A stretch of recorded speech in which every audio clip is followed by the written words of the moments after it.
how complicated sales has gotten over the last few years, especially for those of you that sell anything to a business or an enterprise.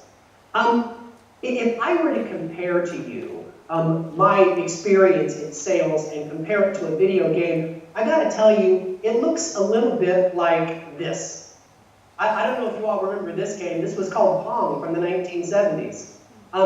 If you had a bunch of quarters and a lot of time or could afford a home console, you've kind of figured out how to play this. Pong wasn't really that difficult if you had the time. And that's how sales was when I started in radio. But if you fast forward to today, when you're trying to sell to multiple decision makers, everything you sell has high technology involved. You also have rising competition because everybody can start a business for nothing these days. It's not like this video game, it's like this video game. Multiplayer, Halo, or World of Warcraft. And that is exactly the situation we're currently in trying to be successful in sales.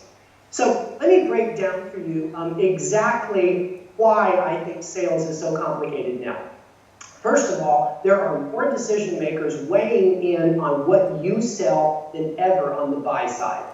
Corporate Executive Board has studied worldwide exactly how the rising tide of decision makers has worked out.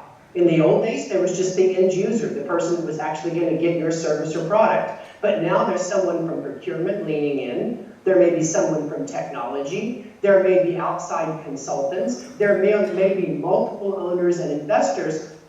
Corporate Executive Board says there's an average of 6 decision makers for every one of your selling situations. And here's the punchline. In many situations, you're never going to get to present to all of them at once. This presents a challenge to you. You need a creative solution to move through the levels of the sale.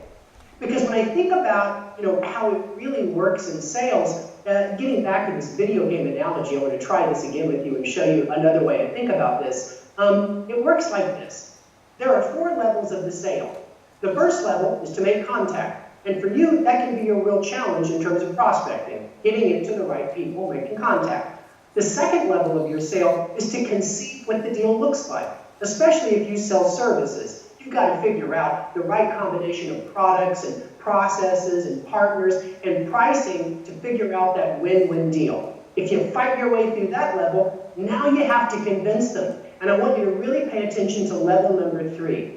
In my experience as a consultant, I find that 2 out of 3 deals get stuck here. We cannot convince the prospect to change the way they do business. I want this to be your first takeaway. Your competition is the status quo.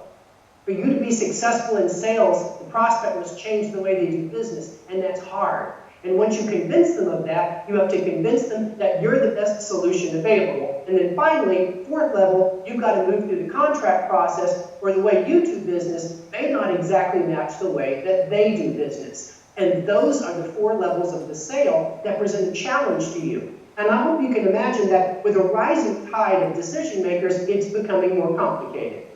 I also mentioned technology. No matter what you sell, whether you sell a food brokerage service, whether you sell payroll services, there's an essence of cloud and mobile and high technology built into everything you do, making it more complicated to explain to clients. Finally, you have more competitors than ever. The average service provider has 300% more competition today than they did 10 years ago. So as you take a look at a very complicated sales process where you're fighting through each level, I want you to understand that it's genius that will get you to the finish line. But genius does not come from one person. I've learned, not only in my experience with Mark Cuban and Yahoo, I've learned in my experience with almost every industry leader in sales, that sales genius is a team sport.